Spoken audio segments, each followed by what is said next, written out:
Hello students. मैं फिर से आपके साथ एक बार, मेरा नाम है कपिल और आज हम पढ़ रहे हैं बच्चों टीएस ग्रेवाल सर की बुक से। क्लास 12th का एक टॉपिक है, पार्टनरशिप वाली बुक है बच्चों। 7th चैप्टर है डिसोल्यूशन, उसका क्वेश्चन नंबर 18 तक हमने कवर कर लिया है। अब हम क्वेश्चन नंबर 19 पे पहुंच गए हैं। आज हमें रियलाइजेशन अकाउंट बनाना है। तो रियलाइजेशन अकाउंट हम बनाने से पहले आपको एक बार मैं ये बता देना चाहता हूं कि रियलाइजेशन अकाउंट कैसे कैसे बनता है। थोड़ा बेसिक आइडिया, आप सब कह सकते हैं कॉन्सेप्ट की रिवीजन। हमने पहले भी पढ़ा है, वैसे दोबारा से आपको पढ़ाता हूं एक बारी थोड़ा, क्योंकि अब स्टार्ट हो गया है। तो ये है बच्चों रियलाइजेशन अकाउंट। ये इसकी डेबिट साइड है बच्चों और ये इसकी क्रेडिट साइड है। देखिए, जब फर्म खत्म हो रही है उस टाइम ये अकाउंट बनता है, at the time of dissolution of firm. Dissolution of firm. अब हमारे पास जब हमारी फर्म खत्म हो गई है तो हम जल्दी से जल्दी अपने एसेट्स को बेचना चाहते हैं और अपनी लाइबिलिटीज की पेमेंट भी करके और फ्री होना चाहते हैं। तो देखिए, अगर एसेट्स को एक एक करके उनकी वैल्यू के हिसाब से बेचा जाएगा तो ये बात आप लोगों को भी पता है कि अगर हम अलग अलग एसेट बेचेंगे तो बहुत समय लग जाएगा। उस बीच में हमारी बहुत सारी कॉस्ट हैं जो लगती रहेंगी। सपोज कीजिए रेंट है, हमें देते रहना पड़ेगा। कोई वॉचमैन वगैरह की सैलरी वगैरह जो हमारे सामान का ध्यान रखेगा वो भी हमें कंटिन्यूसली देते रहेंगे। फिक्स चार्जेज है जो वो चलते रहेंगे। तो उसके चलते हम क्या करते हैं, अपने सारे एसेट्स की वैल्यू को जीरो कर देते हैं। कैसे जीरो कर देते हैं, उनको क्रेडिट कर देते हैं और रियलाइजेशन अकाउंट को क्या कर देते हैं बच्चों, डेबिट कर देते हैं। हम लिखते हैं sundry asset to sundry asset. Assets की वैल्यू को अगर क्रेडिट कर देंगे उनकी पूरी वैल्यू से तो क्या हो जाएगा, जीरो वैल्यू पे आ जाएंगे। और इसमें कौन कौन से एसेट्स होंगे सर, टेंजिबल एंड इनटेंजिबल दोनों।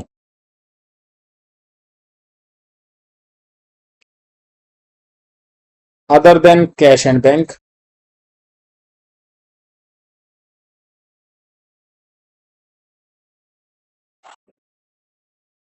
Other than cash and bank बच्चों। सर कैश एंड बैंक को क्यों छोड़ दिया, क्योंकि देखिए इन एसेट्स को हमने इसलिए ट्रांसफर किया है ताकि इनकी वैल्यू जीरो हो जाए और फिर हमें जो भी मिले जल्दी से जल्दी हम उसको एक्सेप्ट कर लेंगे। तो जीरो की वैल्यू का अगर हमें किसी का 10,000 मिलता है, किसी का 20,000 मिलेगा, क्योंकि उसकी वैल्यू हमने जीरो कर दी है तो पूरा का पूरा फायदा होगा हमें। तो उसको हम पूरा गेन मान लेंगे। ठीक ऐसे ही अगर हम लाइबिलिटीज की बात करें तो लाइबिलिटीज को जीरो करेंगे तो उनका क्रेडिट बैलेंस होता है, तो उनको क्या कर देंगे, डेबिट कर देंगे। तो हम लिखेंगे बाय सन्ड्री लाइबिलिटीज अकाउंट। ये कौन सी लाइबिलिटी होंगी, only outsider liabilities. Outsider liabilities जैसे क्रेडिटर, जैसे बिल्स पेबल,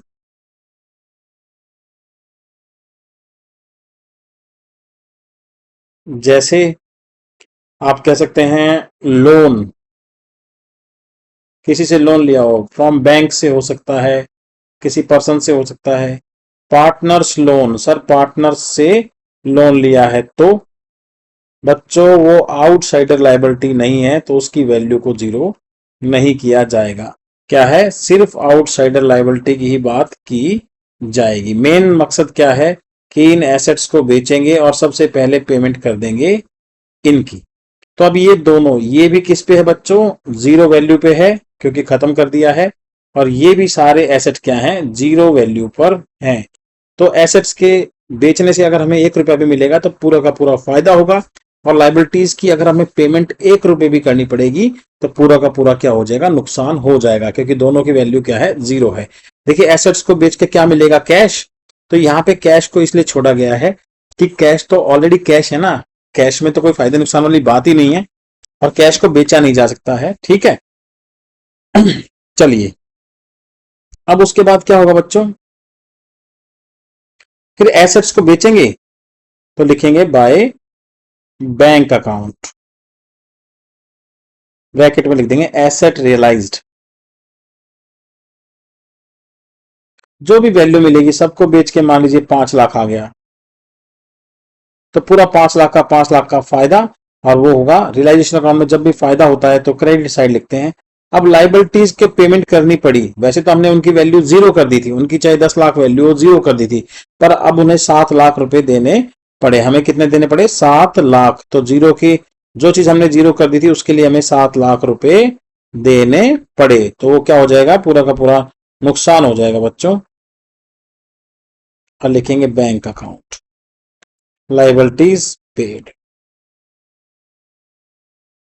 सपोज कीजिए सारा काम करने के लिए किसी पार्टनर को हमने बात किया, किसी पार्टनर से, और उसे बोला हम तुझे 50,000 रुपए देंगे। तो क्या हुआ? 50,000 का नुकसान होगा, तो रियलाइजेशन अकाउंट में डेबिट होगा, पर टू बैंक नहीं लिखेंगे, उसके लिए उस पार्टनर्स का कैपिटल अकाउंट बढ़ा देंगे, हिसाब में उसका पैसा बढ़ा देंगे, तो टू पार्टनर्स कैपिटल अकाउंट लिख देंगे। सपोज कीजिए 50,000 की बात थी, मैं आपको जस्ट फिगर्स एग्जाम्पल के लिए दे रहा हूं। इसको हमने क्या दिया था? रेम्यूनरेशन दिया है कि भैया हमारे लिए ये फॉर्मेलिटी तू कर दे। फर्म ने बोला हम तुझे 50,000 रुपए दे देंगे। अगर कोई अगर कोई पार्टनर कोई एसेट लेकर चला गया, मान लीजिए 10,000 में वो एसेट लेके चला गया, तो एसेट की वैल्यू क्या कर रखी है सर? जीरो कर रखी है। तो पार्टनर लेके जाएगा तो उसके हिसाब से काट लेंगे, यानी जीरो की चीज कितने में चली गई? 10,000 रुपए में चली गई। अब हिसाब से काटेंगे तो उसका कैपिटल अकाउंट क्या कर देंगे? डेबिट कर देंगे, और रियलाइजेशन अकाउंट को क्रेडिट कर देंगे, क्योंकि हमारी जीरो की चीज 10,000 रुपए में चली गई। तो आप यहां लिखेंगे partners capital account, asset taken over, asset taken over कितने का था? 10,000 का। चलिए सर, अगर मान लीजिए किसी पार्टनर ने कुछ जिम्मेदारी उठा ली किसी की लाइबिलिटीज की पेमेंट करने के लिए, उसने कहा कि ये लोन है ना, ये मैं पेमेंट कर दूंगा। ठीक है, आप कर देंगे, कोई बात नहीं। तो अब जब जब वो लोन की पेमेंट करेगा तो क्या करेगा? वो कहेगा कि हाँ भैया अभी तो मैंने पेमेंट कर दिया, पर मैं आपसे लूंगा। तो उसके कैपिटल अकाउंट को बढ़ा दिया जाएगा, क्योंकि उसने कुछ पैसे फर्म की जिम्मेदारी के दिए हैं। तो to partners capital account credit कर देंगे उसको, लाइबिलिटीज टेकन ओवर। उसने लाइबिलिटी पेमेंट करने की जिम्मेदारी ली है, और वो 20,000 है, 10,000 है, वो एक अलग बात है। चलिए, अगर ये वाली साइड बच्चों ज्यादा आती है तो क्या रहेगा? इस तरफ बैलेंसिंग फिगर आएगी, तो आएगा gain on revaluation, gain on realisation, not revaluation. और यहां पे अगर सेम चीज आती है तो आ जाएगा लॉस ऑन रियलाइजेशन। बच्चों ये मोटा मोटी कॉन्सेप्ट है, ठीक है। उम्मीद करता हूं आपको ये समझ में आया होगा। अब इसी पे एक क्वेश्चन बेस्ड है ये, देखिए ये पेपर में आया हुआ बच्चों 23 में, तो आप ऐसे मत समझिएगा कि ये बेसिक क्वेश्चन है। ठीक है, ऐसा ही क्वेश्चन आपके पेपर में आ सकता है। हम कॉन्सेप्ट पढ़ रहे हैं, हमें क्वेश्चन कैसा मर्जी आ जाए उसकी दिक्कत नहीं है। चलिए, डिसोल्यूशन चैप्टर है, ये मैंने आपको बता ही दिया, टीएस ग्रेवाल सर की बुक है, 12th क्लास है। चलिए हम देख क्वेश्चन पढ़ते हैं।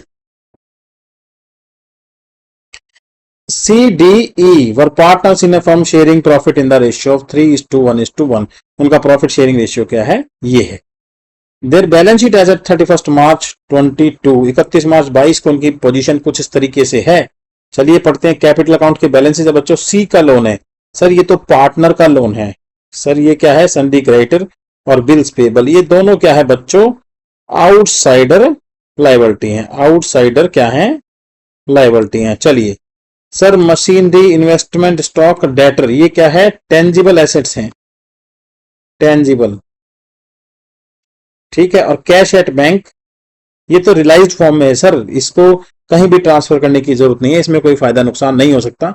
ये तो 2 लाख का है, 2 लाख का ही रहेगा, ये रिलाइज नहीं हो सकता, ये तो ऑलरेडी रिलाइज्ड है। चलिए आगे की बात करते हैं। हम साथ साथ अपना क्या बनाना है हमें? Realisation account. देखिए मैं बना के दिखाता हूं बच्चों रियलाइजेशन अकाउंट आपको। देखिए बच्चों, मैं बार बार कई वीडियो में बोलता हूँ क्वेश्चंस को 2 बार पढ़िए। ठीक है, एक बार पढ़ेंगे तो आपकी बात नहीं बनेगी। टीचर एक बार पढ़ के काम चला सकता है, आप लोग नहीं चला सकते हैं। प्लीज 2 बार पढ़िए। चलिए,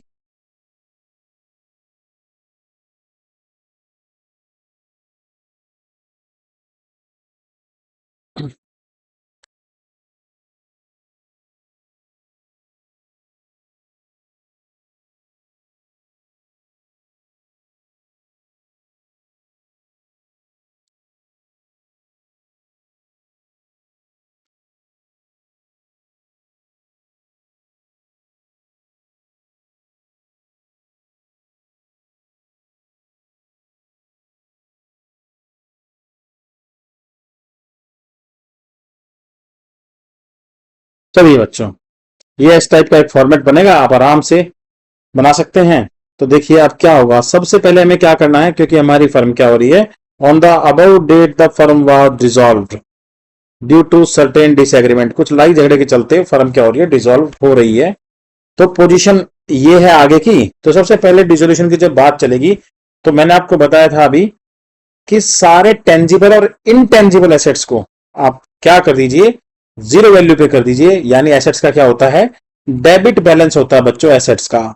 देखिए आपने पढ़ा होगा, एसेट जब बढ़ता है तो डेबिट होता है, तो इसका मतलब जनरली क्या होता है, डेबिट बैलेंसेस होता है। बैलेंस शीट में ये वाली साइड होती है डेबिट साइड और ये वाली साइड होती है क्रेडिट साइड। ये आप लोगों को बहुत अच्छी तरह पता है, मुझसे भी ज्यादा। चलिए, अब ये क्या है, एसेट्स के डेबिट बैलेंस है, अगर इनको खत्म करना है तो क्या करना पड़ेगा, क्रेडिट करना पड़ेगा। तो डेबिट किसको करना पड़ेगा सर, रियलाइजेशन अकाउंट में ट्रांसफर करना है। तो आप यहां पे लिखेंगे टू सन्ड्री एसेट्स अकाउंट। चलिए, तो देखिए कौन कौन से लिखे जाएंगे, machinery investment stock debtor, machinery stock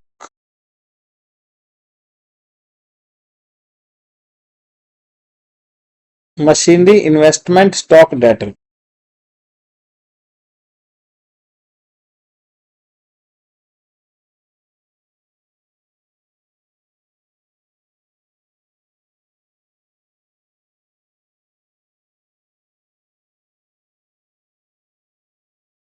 इनकी वैल्यू कितनी है बच्चों, 3,20,000, 3,00,000, 2,00,000, 1,00,000। तो देखिए इसकी है 3,20,000, इसकी है 3,00,000, इसकी है 2,00,000 और इसकी है बच्चों 1,00,000। चलिए आगे की बात करते हैं।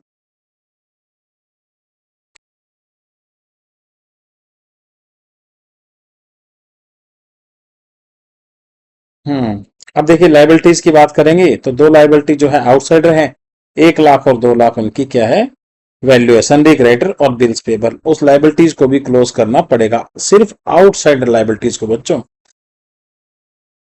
Bye sundry liabilities count. एक है क्रेडिटर और एक है बिल्स पेबल।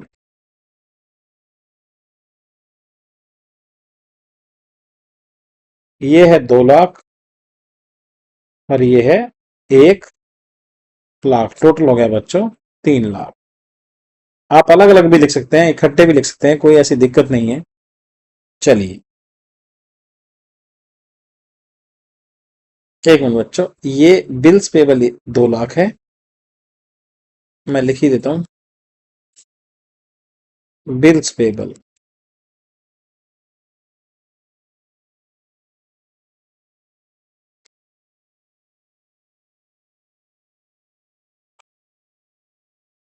और creditor.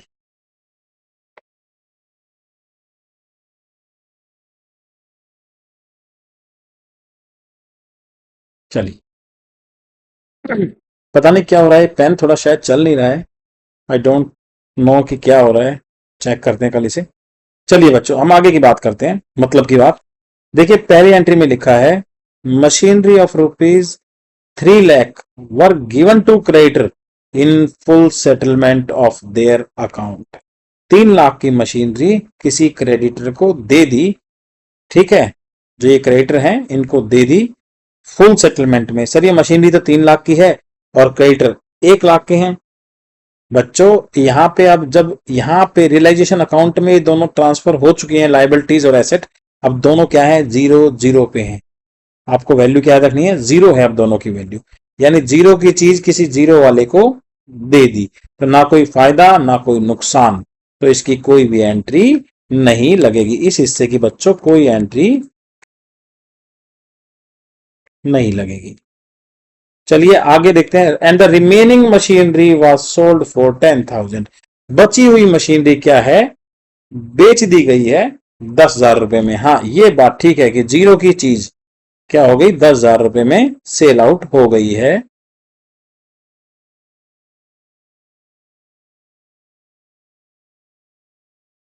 Bye bank account. Asset realised. तो मशीनरी के कितने मिल गए हैं हमें, 10,000। हमें हमारी तो जीरो वैल्यू थी, 10,000 मिले तो 10 का 10 का फायदा। तो रियलाइजेशन अकाउंट में क्रेडिट साइड में हमने उस फायदे को रिकॉर्ड किया। इन्वेस्टमेंट रियलाइज हो गया बच्चों, देखिए मशीनरी की पूरी बात खत्म हो चुकी है। इन्वेस्टमेंट कितने में रियलाइज हो गया है, 2,90,000 में। तो इन्वेस्टमेंट से कितने पैसे मिल गए हैं सर, 2,90,000। 2,90,000। चलिए, पूरा 2,90,000 का फायदा, क्योंकि एसेट की वैल्यू क्या है, जीरो है। Stock was sold for 1,80,000। Stock कितने का बिक गया बच्चों, 1,80,000 का। तो 1,80,000 पूरा का पूरा फायदा, जीरो की चीज के 1,80,000 रुपए मिल गए आपको फायदा। Sir debtor for ₹20,000 prove bad, यानी 20,000 रुपए डूब गए तो सर नुकसान हो गया। यही नहीं बच्चों, नुकसान नहीं हुआ है, आपकी एसेट्स की वैल्यू, इसका काम हो चुका है। आपकी एसेट्स की वैल्यू, डेटर की वैल्यू ऑलरेडी क्या है, जीरो है। अब उसमें कुछ डूबने लायक है नहीं, जो जीरो है वो तो सब डूबा ही हुआ है। ठीक है, तो इसमें आपको सिर्फ कैलकुलेशन के लिए बताया है कि 1,00,000 की चीज थी, 20,000 डूब गए, यानी मिल कितने गए, 80,000। आपको इस पे ध्यान रखना है कि हमने जीरो की हुई है, हमें कितने मिल गए, 80,000 मिल गए हैं। तो हमारा फायदा हो गया बच्चों 80,000 का। तो डेटर का आ गया 80,000। चलिए, अब देखते हैं आगे। ये सारे एसेट्स तो हमने कवर कर लिए हैं। अब बोलता है रियलाइजेशन एक्सपेंस अमाउंटेड टू ₹10,000। रियलाइजेशन का जो खर्चा आया है वो 10,000 रुपए देना पड़ा है। तो देखिए, बैंक में से पैसे चले गए हैं टू बैंक अकाउंट। कितना ये लिखेंगे, क्या एक्सपेंस है बच्चों ये, 10,000। चलिए, अब देखिए बच्चों, अपना क्वेश्चन तो लगभग खत्म हो गया है। पर देखिए, क्रेडिटर के लिए तो बात स्टार्टिंग में ही बोल दी थी कि मशीनरी देके क्रेडिटर को रफा दफा कर दिया, यानी फुल सेटलमेंट हो गई थी। अब बच चुकी है ये वाली बात, एसेट्स की सबकी बात हो चुकी है, बची है सिर्फ बिल्स पेबल। तो बच्चों, किसी लाइबिलिटी के लिए आउटसाइडर लाइबिलिटी जो हो, रियलाइजेशन अकाउंट में अगर ट्रांसफर की है, अगर उसके बारे में कुछ नहीं बोला है, तो ये मानना पड़ेगा कि उसको हमने पूरे पैसे दिए हैं। तो क्या लिखेंगे, to bank account. Bills payable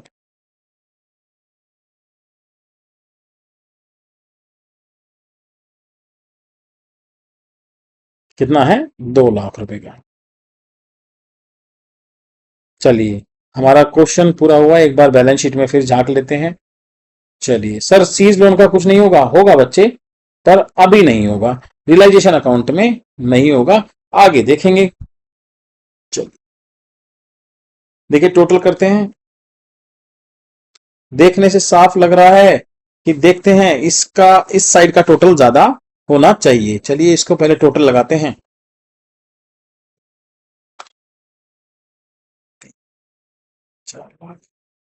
ये हो गया बच्चों 5,60,000। चलिए, और ये आ रहा है, देखिए 3,3,6,2,8 और एक 9, 9,30,000 और 11,30,000। 11,30,000 इधर लिखते हैं, 11,30,000।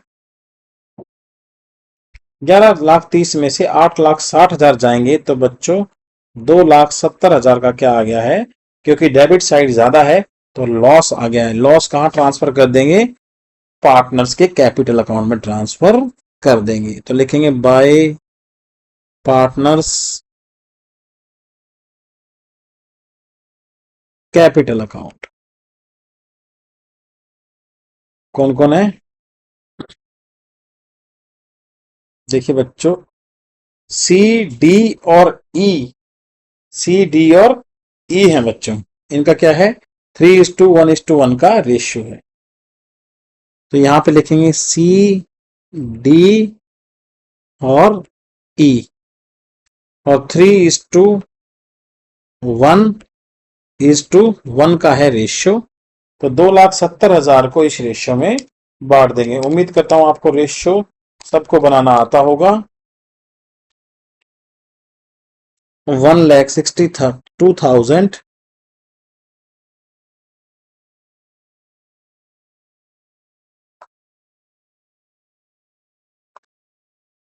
और इन दोनों का आएगा बच्चों 54,000। 54,000 ठीक। इन दोनों का टोटल करोगे तो आपका 2,70,000 आ जाएगा। देखिए क्वेश्चन थोड़ा छोटा था पर पूरे 6 नंबर आपको दिला देगा। उम्मीद करता हूं ये क्वेश्चन आपको अच्छे से समझ में आया होगा। मैं थोड़ा आप पहले क्वेश्चन का ले लीजिए स्क्रीनशॉट, जिन बच्चों के पास बुक नहीं है उनके काम आएगा, और बाद में आप आंसर का ले लीजिए बच्चों, ठीक है। तो क्वेश्चन देखिए, अगर आपको कॉन्सेप्ट समझ में आया तभी क्वेश्चन समझ में आएगा। आप पहले भी जो जनरल एंट्री है उनको पढ़िए, आपको अच्छे से ये क्वेश्चन समझ में आ पाएगा। चलिए नेक्स्ट वीडियो में मिलते हैं आपके साथ नेक्स्ट क्वेश्चन को लेकर। तब तक के लिए मुझे आज्ञा दीजिए। धन्यवाद आप लोगों का देखने के लिए वीडियो। थोड़ा पेन में इशू आ रहा है, उसको देखते हैं नेक्स्ट टाइम।